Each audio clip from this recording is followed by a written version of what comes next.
करोड़ों दर्शकों का मिल रहा साथ। एमपी की बात एमपी न्यूज के साथ। मैं शब्दों का जादूगर हूँ और मैं अल्फाजों का शायर हूँ। शायद यही वो अल्फाज हैं, यही वो पंक्तियाँ हैं जो कि हमें अपने अपने भाषा से, अपने साहित्य से जोड़ती हैं। और जब शायरी की दुनिया की बात आती है तो इस शायरी जगत में राहत इंदौरी साहब का नाम जो है बड़े फक्र के साथ, बड़े गर्व के साथ पूरी देश और दुनिया में लिया जाता है। और आज हम आपकी मुलाकात कराएंगे एमपी न्यूज के इसके सबसे पसंदीदा फोरम में सतलज राहत इंदौरी साहब से, जो कि जूनियर राहत इंदौरी भी कहे जाते हैं। इंदौर में ही पले बड़े हैं और अब इंदौर और पूरे भारत का नाम देश और दुनिया में रोशन कर रहे हैं। शायरी के जगत में एक जादूगर की भांति उनकी जो है छवि जो है उकेरी जा रही है, देखी जा रही है। सबसे पहले सतलज जी, आपका बहुत बहुत स्वागत है एमपी न्यूज के इस खास। बहुत शुक्रिया मैन भाई, बहुत बहुत धन्यवाद आपका। इतनी अच्छी आपने जो भूमिका बांधी उसके लिए भी और आपकी मोहब्बत के लिए बहुत बहुत शुक्रिया। शायरी एक ऐसी कहा जा सकता है कि अभिव्यक्ति है जिसके जरिए आप दिलों को छू सकते हैं, या जो दिल में छुपा है वो कैसे जुबान तक लाया जाए, ये अगर कहीं ताकत या शक्ति समाहित है तो उस दुनिया का नाम है शायरी जगत। और शायरी की ही इस दुनिया में सतलज राहत इंदौरी ये एक ऐसा सितारा बनता जा रहा है, या कहा जाए तमाम युवा प्रशंसकों की चाहत बनता जा रहा है, जो कि अपने एक अनूठे अंदाज के साथ न केवल मोहब्बत, इश्क, बल्कि देश और दुनिया में हर होने वाली घटना को जो है शायरी के अंदाज में जो है प्रस्तुत कर रहे हैं। दिलों को जीतने का ये जो रुतबा है या दिलों को जीतने का ये जो जादू है, ये सतलज भाई के पास कहाँ से आया, आज उनके दिल को छूने की कोशिश करेंगे। और शुरुआत करते हैं, मुझे ऐसा लगता है कि अगर हम राहत इंदौरी साहब से ही शुरू करें, जिनका मुझे एक जो है शेर बहुत दिल को छूता है। कहा जाए आज की युवा पीढ़ी को भी बहुत प्रचलित कहा जा सकता है कि बुलाती है मगर जाने का नहीं। जी जी जी जी। तो ये कैसे दिशा देता है, और आपके तो रोम रोम में जो है शायरी बसती है सतलज भाई, और आपको जो संस्कारों में ये जो शायराना विरासत मिली है जिसे आप आगे बढ़ा रहे हैं, इसको कैसे शब्दों में समेट पाते हैं, उर्दू अल्फाजों में जो है अभिव्यक्त कर पाते हैं? जी देखिए, शायरों का तो मैं तो आप तो जानते हैं, जाहिर सी बात है। मैं आपने राहत साहब का वारिस भी कहा मुझे, जी जी। लेकिन राहत साहब के वारिस सही मायने में वो लोग हैं जो राहत साहब को अभी पढ़ते हैं, उनको सुनते हैं और लगातार उनसे सीख रहे हैं। उनमें मैं भी शामिल हूँ। मैं छोटा वारिस हूँ। मेरी बस खूबी इतनी है कि मैं राहत साहब के घर में पैदा हुआ, इसके अलावा मुझ में कोई खूबी नहीं है। लेकिन हाँ, राहत साहब से लगातार सीखने को मिलता है। अभी भी उनके इस कदर विजुअल मौजूद है कि उनकी रहनुमाई हमें मिलती रहती है, और उसी से ट्रेनिंग चल रही है मेरे हिसाब से, मेरी भी और कई और भी शायरों की। लेकिन हमने तो ऐसा देखा कि जब आप मंच पर खड़े होते हैं तो राहत इंदौरी साहब जो है ऐसा लगता है कि आपके अंदर समाहित हुए हैं, और वो जो है आप जो शायरी प्रस्तुत कर रहे होते हैं मंच से, जब लाखों दर्शकों के बीच में, हजारों दर्शकों के बीच में, तो ऐसा लगता है कि राहत इंदौरी साहब को ही हम सुन रहे हैं। नहीं, वो राहत साहब का असर है सर। मेरे अलावा भी बहुत से लोगों पे, न्यू कमर पे राहत साहब इतना बड़ा नाम थे अपने अहद का कि जब नया आदमी शायरी करता है तो कहीं ना कहीं राहत साहब का फ्लेवर ज़रूर उसके अंदर शामिल रहता है। तो मैं भी इससे अछूता नहीं हूँ। मैंने शुरुआत जो है क्यों ना एक शायरी से की जाए, क्योंकि सतलज भाई भी अब एक बड़े मशहूर शायर हो गए हैं, और हमने तो सुना है कि बहुत जल्दी दिल्ली में जो है आपका बोलबाला जो है होने वाला है, और दिल्ली से जो उड़ान है ये दुनिया के कई और बड़े बड़े देशों में जाने वाली है। नहीं, बहुत शुक्रिया मैन भाई। मैं आपकी दुआओं से, इंदौर की मोहब्बत की वजह से बढ़ रहा हूँ आगे। जो विरासत में राहत साहब का रहनुमाई मिली, हमारे कवि पंडित सत्यनारायण सत्तन जी की रहनुमाई मिली। हम ऐसे शहर से जहाँ पे दो विद्वान इस तरह के थे जो मंचों के बादशाह कहलाते हैं आज भी, राहत इंदौरी साहब और सत्यनारायण सत्तन जी। तो थोड़ी कोशिश है, थोड़ा सा मैं भी चाह रहा हूँ कि उनके नक्शे कदम पर चलने की कोशिश कर लूँ। आपने शेर की बात की तो मैं 4 लाइन जो फिलहाल सुनाना चाहता हूँ। एक बहुत ही प्रतिष्ठित न्यूज़ रूम में बैठा हूँ, एक बहुत ही होनहार और बहुत ही काबिल हमारे न्यूज़ एंकर साथ में है, तो मेरा फ़र्ज़ बनता है कि इन 4 लाइनों के ज़रिए मैं एक पैगाम पूरे हिंदुस्तान के मीडिया कर्मियों को और हमारे जो लोग पत्रकारिता से जुड़े हैं उनको सबसे पहले कि चाहे किस्मत में दाल रोटी हो, चाहे किस्मत में दाल रोटी हो, मेरे मालिक हलाल रोटी हो। चाहे किस्मत में दाल रोटी हो, मेरे मालिक हलाल रोटी हो। सभी पत्रकारों के लिए शेर, मेरे मालिक हलाल रोटी हो। धर्म का जिक्र बाद में करना, धर्म का जिक्र बाद में करना, सबसे पहला सवाल रोटी हो। क्या बात। धर्म का जिक्र बाद में करना, सबसे पहला सवाल रोटी हो। तो मेरा मानना है कि जो दुनिया में गैर बराबरी है, सबसे पहले हमें उसे बराबर करना, सब लोगों को एक साथ लाने की कोशिश करना चाहिए। जी जी, बड़ी बात है। और वाकई में ये जो शायरी है इसका यही जादू है कि बहुत बड़ी बात को जो है बहुत कम अल्फाजों में ये कह जाती है, और जब कहती है तो दिलों को छू जाती है। सतलज भाई, मैंने सुना है कि आप फिल्मी दुनिया में भी जो है कदम रख चुके हैं, और स्टारडम जो शायरी का है उसको मेंटेन करने के लिए बहुत मेहनत कर रहे हैं। मिनी मुंबई से माया नगरी मुंबई तक कैसे ये पहुँच, कैसे ये सफर है? अब मैन भाई OTT के आने के बाद नए लिखने वालों के लिए काफ़ी रास्ते मुंबई में खुले जी, और इसी वजह से मुझे भी काफ़ी काम वहाँ पे मिलने लगा है। मैंने अभी पिछले दिनों OTT पे होम कमिंग नाम की मूवी आई जो अंग्रेज़ी, बंगाली और हिंदी में थी, उसमें मेरे गाने थे।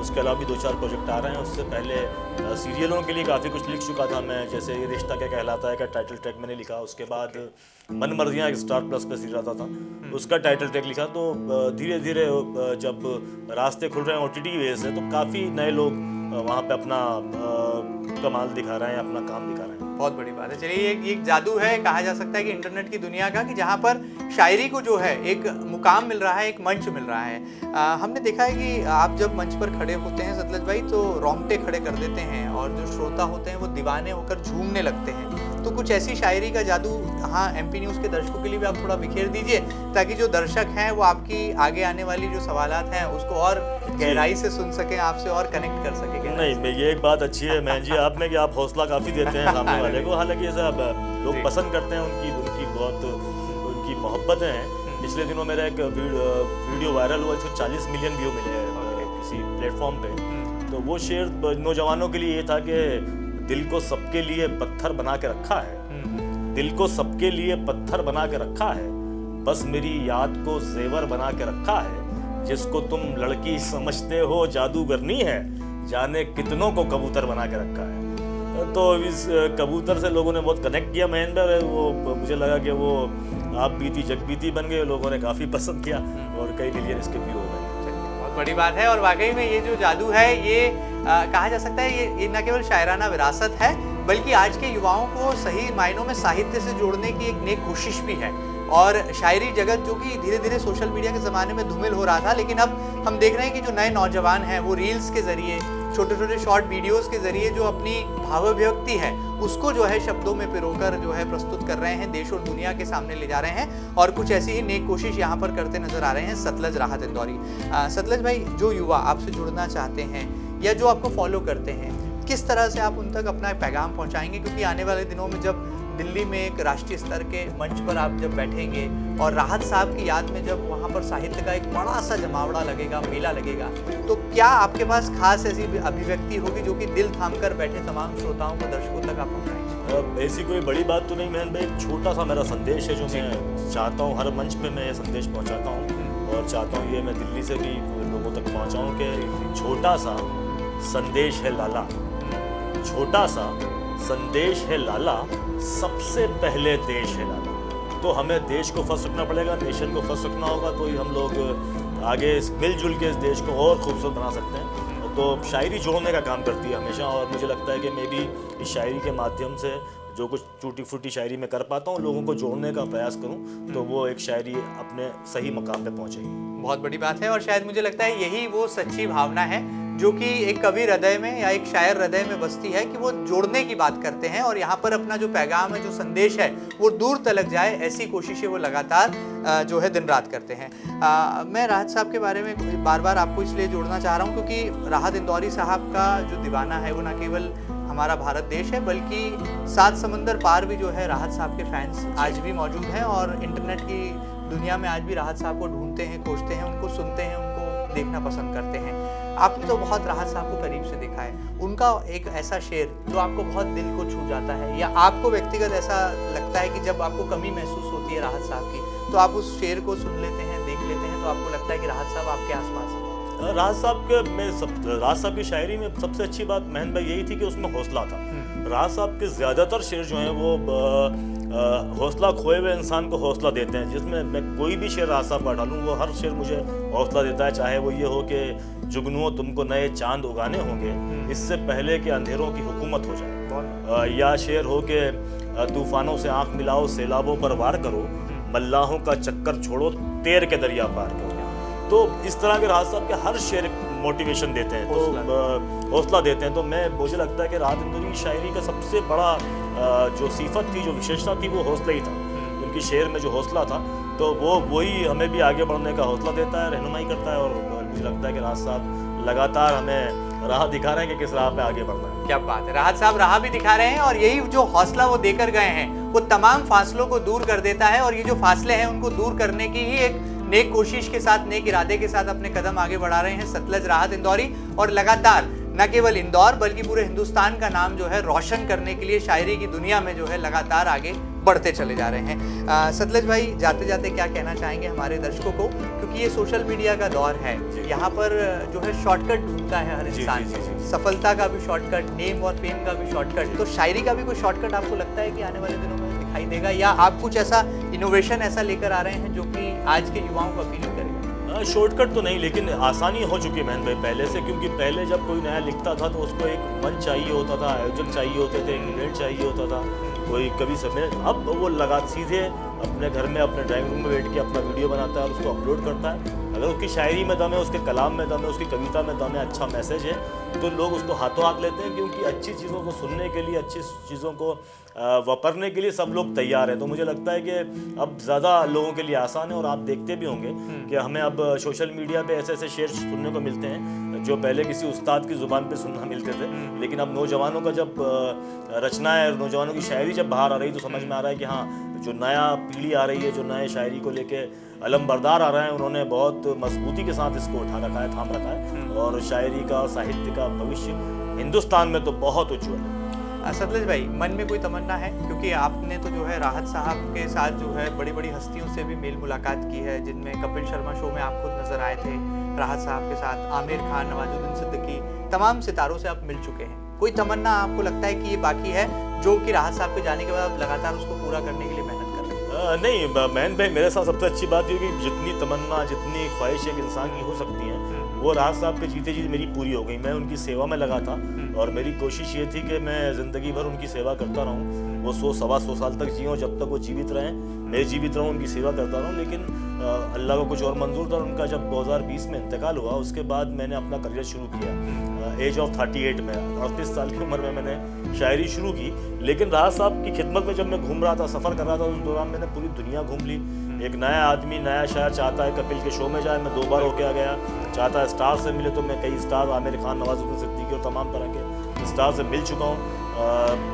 मैं न्यू कमर चाहेगा कि आज तक जैसे बड़े मंच पे पहुँचे, तो वो भी राहत साहब की वजह से मुझे मैं वहाँ पहुँच रहा हूँ। तो मेरे पास ऐसी कोई तमन्ना नहीं है। मैं जानता हूँ कि राहत इंदौरी सदियों में एक बार पैदा होते हैं, तो मैं राहत साहब का बेटा बन के, सतलज राहत बन के खुश हूँ। और मुझे लगता है कि मुझे सिर्फ और सिर्फ शायरी करना है और शायरी के ज़रिए देश को, लोगों को जोड़ना है और एक मैसेज देना है कि हम लोग शायरी के माध्यम से भी वो काम कर सकते हैं जो तलवार के माध्यम से नहीं होता है। बहुत बड़ी बात है। तो आपकी शायरी की डायरी में से कुछ शायरी यहाँ पर जो है आप जाते जाते हमारे श्रोताओं के लिए, हमारे दर्शकों के लिए छोड़ जाइए, ताकि जब आप दिल्ली में जो है इंदौर का नाम, भारत का नाम रोशन करेंगे और शायरी का जादू वहाँ बिखेरेंगे, तो हम इन शायरी के साथ जो है आपको याद करेंगे। जी, मैं एक बात कहना चाहूँगा। राहत साहब के इंतकाल के बाद हिंदुस्तान और पाकिस्तान में जो शायरी हावी हुई, वो रोमांटिक शायरी हावी हुई बहुत ज़्यादा। हमारे जो राहत साहब के इंतकाल के बाद कोई स्टार शायर बचे नहीं। राहत इंदौरी साहब स्टार थे, मुनव्वर राणा स्टार थे, वसीम अली सब स्टार थे। राहत साहब के इंतकाल के बाद वसीम साहब, मुनव्वर साहब की स्वास्थ्य को लेकर थोड़ा सा मुशायरों में उनकी आमद-रफ्त कम हुई। तो फिर ये हुआ कि अब जो मुशायरों का स्टार है वो है मुशायरे का आयोजक, कन्वीनर। जो बड़े मुशायरे करवाता है उसको ही आज स्टार माना जाता है, चाहे वो हिंदुस्तान का हो या बाहर का हो। और शायरी में भी रोमांस हावी हो गया। हमारे जो भी मंचों पर भी बड़े नाम हैं, उनकी शायरी में सिर्फ रोमांस है, वेदना है, पीड़ा है, जुदाई है, हिज्र है, बेवफाई है, लड़की है। और पाकिस्तान की तो और आप बात मत पूछिए, वहाँ तो वहाँ की जो शायरी की नायिका है वो काफ़ी दकियानूसी है। जैसे आप शेर सुनेंगे, जो तहजीब आफी सबसे बड़े शायर हैं वहाँ के, उनका शेर है कि लड़की इश्क में कितनी पागल होती हैं, फ़ोन बजा और चूल्हा जलता छोड़ दिया। तो उनकी जो नायिका है शायरी की, वो भी चूल्हे चौके तक ही सीमित है। लेकिन मैं हिंदुस्तान का जो माहौल है, यहाँ पे लड़कियाँ कारें दौड़ाती हैं सड़कों पर और बहुत अलग माहौल है। तो यहाँ पे भी शायरी भी का भी माहौल थोड़ा सा अलग है, शायरा बढ़ गया। तो मैं नए लोगों के लिए अपनी 4 लाइन ये सुनाना चाहूँगा कि ज़िद्दी लहरों को फटकार लगाई है, ज़िद्दी लहरों को फटकार लगाई है, ये कश्ती भी उसने पार लगाई है। ज़िद्दी लहरों को फटकार लगाई है, ये कश्ती भी उसने पार लगाई है। इस लड़की के साथ ही जीवन गुजरेगा जिसकी कार के पीछे कार लगाई है।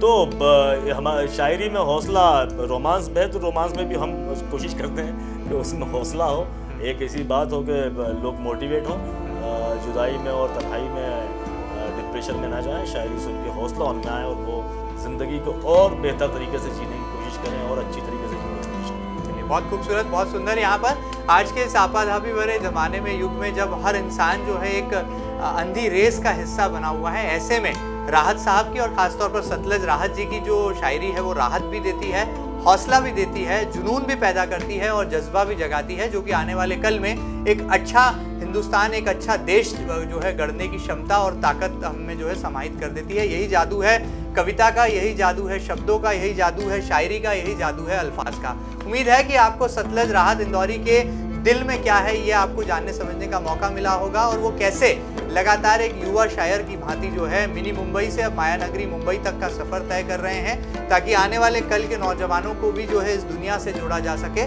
और आज के इस दौर में राहत के संदेश को, राहत के पैगाम को दूर तलक फैलाया जा सके। एमपी न्यूज़ के इस खास सेगमेंट में फिलहाल इतना ही। ये खास बातचीत आपको कैसी लगी हमें ज़रूर बताइएगा, और ताज़ा तरीन खबरों के लिए कहीं मत जाइएगा, लगातार बने रहिएगा आपके अपने न्यूज़ चैनल एमपी न्यूज़ के साथ। फिलहाल दीजिए इजाज़त, नमस्कार।